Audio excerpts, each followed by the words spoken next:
Hey guys, what's going on? I'm back. Got a new shelf here.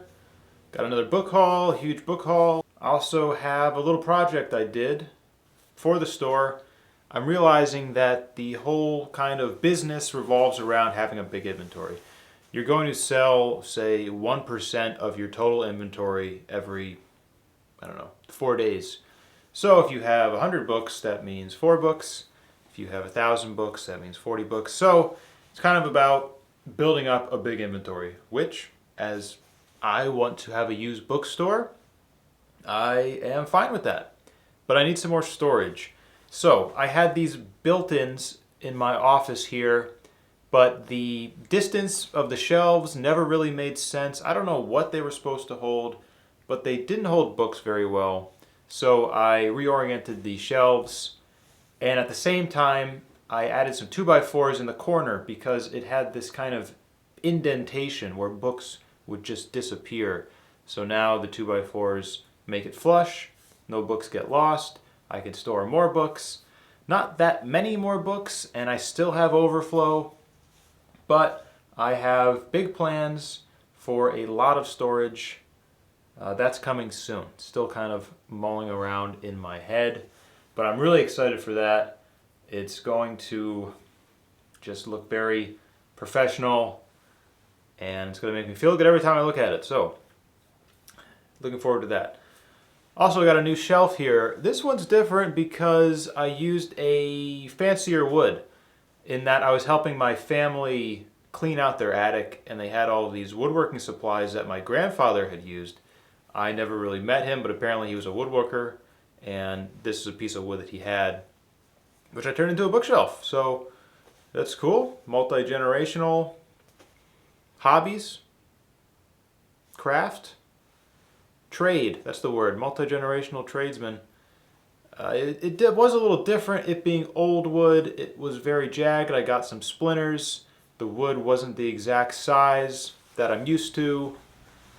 It's a heavier wood. I'm not sure exactly if it's oak or maple or chestnut or what, but it's a lot heavier. So this will truly be a test of my undershelf here to see if it will hold this heavier shelf and the books I'm about to put on it in the book haul. So here we go. Start off with a banger here, House of Leaves. You love it, you hate it. I know a lot of people that just don't quite get it. It's kind of like a meta thing. We've got some YA trilogy here, the Shadow and Bone trilogy, which I had high hopes for, but it's not worth quite as much as I thought. Even though they're like brand new, the market's just flooded with box sets of them. This is not the first time I've been disappointed by a YA trilogy. You think, popularity equals price, but not necessarily true. I guess because so many copies are out there, supply and demand, economics, who knows. I got a lot of lots this time. These just caught my eye. I gotta say, this cover design frightens me. I don't know what's going on here. It's hard to even look up the listing, even looking at it for a long time. Okay, I see the title here, The Disappearance of Signora Gullia. But who's the author? What are these? I don't know, but they are cool. They're interesting. It's some foreign French, I think, crime mystery series. There's a whole bunch. This is number 3, 5, and 7. But they're worth like minimum sales each. So as a bundle, I think it'll be worth my time. Another bundle, Ishiguro. And this is nice because they're the similar covers here. The vintage, I believe it is. I read Never Let Me Go. I loved it. It's a gripping tale. I think I'm actually selling another copy of it. No, that copy sold. So I don't think this would sell by itself. So I'm kind of coupling it with this to get it out and raise the price a little bit. Here's a fun one. Bibliophile. I've seen this. This is like the perfect gift. And it's hard to find prices online because no one's going to buy a used copy of this because it's one of those like reader's journals. So if someone's written, what they have read recently, who cares about that? But it's got all these cool like illustrations of books in here, and a lot of modern ones as well. Kafka, Oscar Wilde, Murakami, Joy Luck Club. Oh, there's Never Let Me Go. Look at that. Not the and the same edition I have. So yeah, it's really cool. I'm tempted to keep it myself. I mean, I have a journal already for what I read. This is a little too fancy for me, but maybe I'll treat myself. I don't know. Just nice. Just nice feeling, nice looking. Murakami on the front as well. Actually, I have that book. I just got it the other day. I've read some Murakami. Oh, I read Kafka on the Shore, which I liked. I mean, it was bizarre, but that's like his deal, right? And I got the Wind-Up Chronicle, which is the one on there, which someone told me was the good starter. I thought Kafka on the Shore was the starter, but apparently the Wind-Up Chronicle. All right, we got some comic books here. Deadpool and The Stand, Stephen King, an adaptation.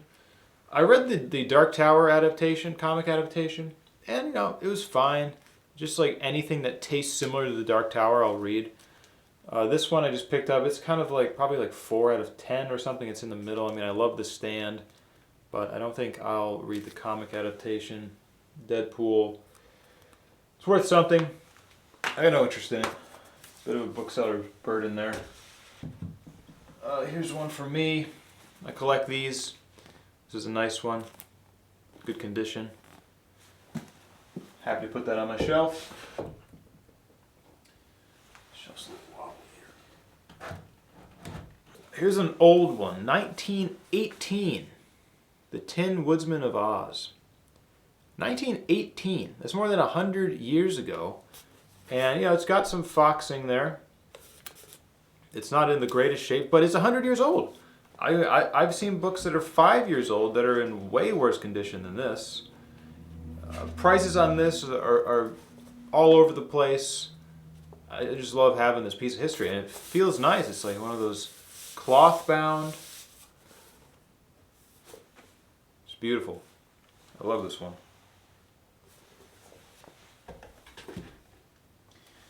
Last Unicorn, Peter Beagle. I haven't read this. I am finally coming to terms with the fact that I'm not really a fantasy fan. And this is like high fantasy. Like unicorns are a big indicator that probably not going to be into it because it, in my opinion, symbolizes the highest of high fantasies. And, you know, I don't know. I love Lord of the Rings. I read Chronicles of Narnia. A few others. Just doesn't grab me. But, anyways, Last Unicorn, gotta be in the shop. It's a classic, I'm told. So I finished A Man Called Ove. I reviewed it in another video. And someone bought it. Like the day that I finished reading the book, someone bought it from my store. So I got another copy. And I guess I'll couple it with this one. I haven't read this one. It doesn't really sell by itself. I mean, A Man Called Ove obviously sells by itself, but, you know, I'll get rid of this book and bump it up by a few dollars or something. Incredible book. Awesome book. I like that author. It's good stuff. Sapiens. Heather's Pick. For some reason, I thought this was like a big find when I had it in the store, but then I got home and something changed in like the research and it wasn't that good, but it's a pretty ambitious undertaking. It's like the history of human beings in this many pages. A lot of good reviews. This one was, of course, for Joan. Hope you're doing well, Joan. So, learning a little bit about some YA authors here. Sarah J. Maas, obviously I've got some runoff knowledge about her. Everyone loves her. This book is worth a good amount of money. I mean, it's in brand new condition, which is weird because I have 2 different copies of this one, and I like this one, but this one is worth less, so this must be the newer edition, whereas this is like the OG edition. Same exact book. They're both brand new condition. I mean, they're great finds, both of them. Again, I love that cover. I mean, this is nice as well. I have some of the Throne of Glass novels as well, but I'm realizing that they need to be bundled in order to sell, it seems like. So I'm saving those up until I have a lot of them. Here's a big bundle. Oh, I forgot to research how to pronounce this guy's name. Chuck Palahniuk. Somehow acquired 4 separate novels. They're all the same press though, so maybe that will offer me some synergy in the pictures. I have never read this guy, but I know that I would love him.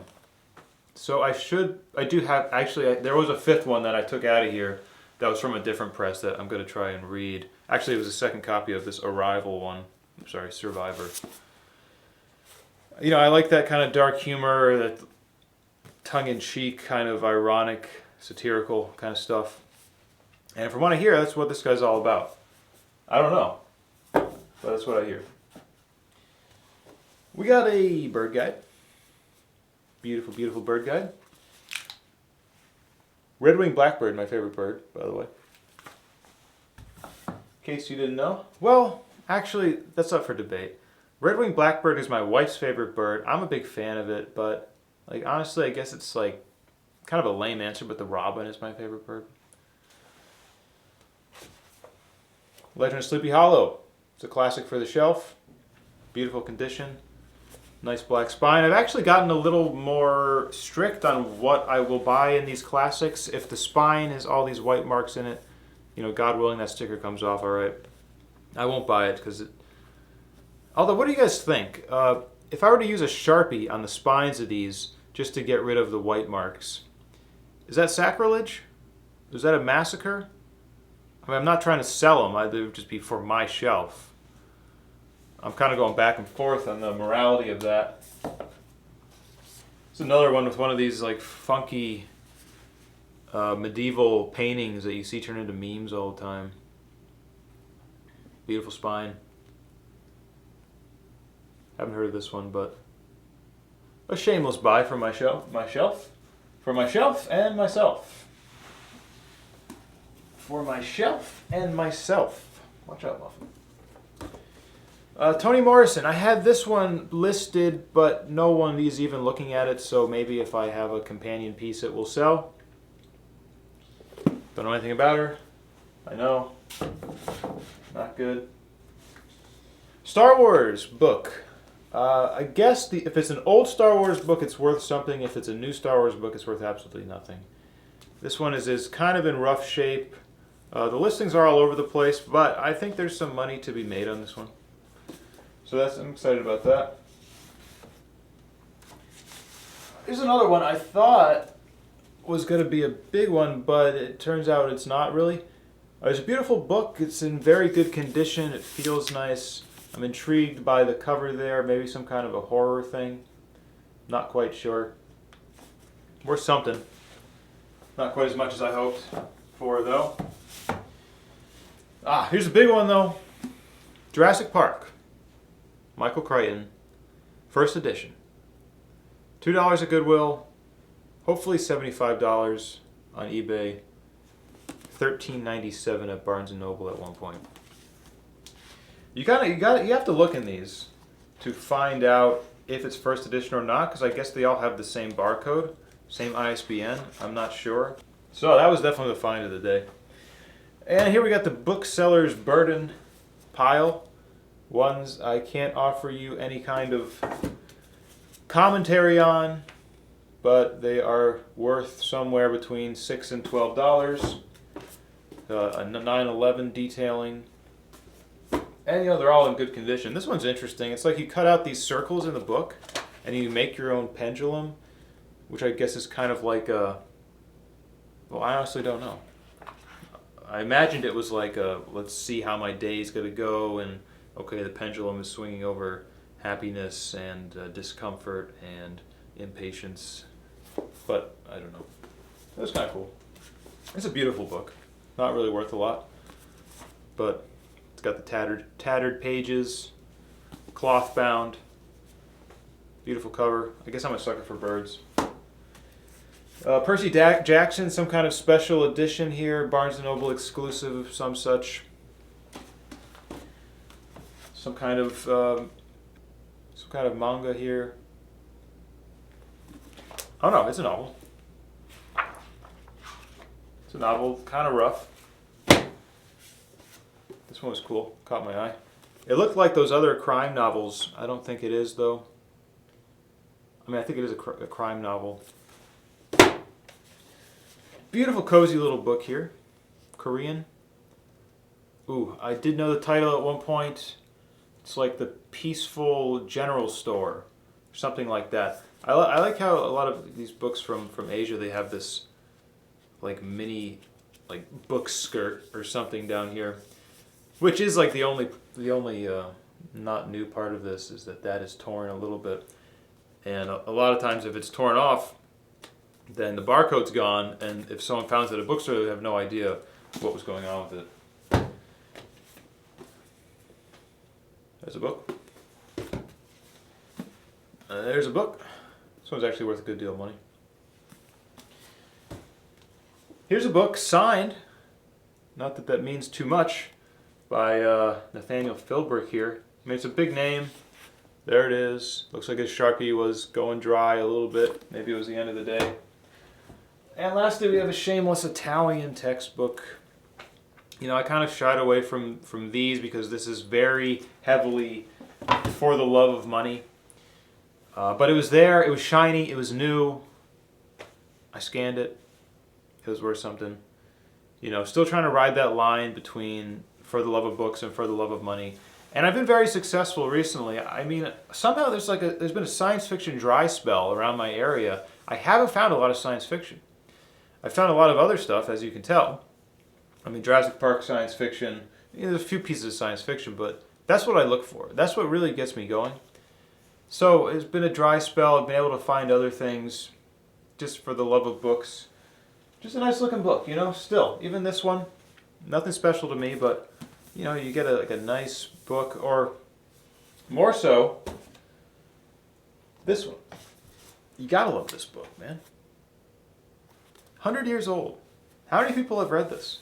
How many bookshelves has it been on? You know, it's been... Who was reading this in the 40s, the 50s, the 60s, the 70s? I don't know. That's what I love about it. So I'm keeping my passion up. I've got plans for improvement. Shop's doing well. I need a restock, which is why I'm here. And the reading challenge is going well. That's the video I wanted to put out, but I just had so many books piled up that I needed to do a book haul and get them out there. Oh, shout out to Sci-Fi Bookery for telling me about the Scotty peeler here, because I'm about to use it to get these stickers off before I sell them, before I take pictures of them and sell them. So shout out to him. He's over there. He's doing pretty much the exact same thing I'm doing as far as I can tell. So it's cool to find other people that are doing what you're doing. Sometimes you got to go to the internet to find it. All right, well, till next time. Thanks, guys. Bye.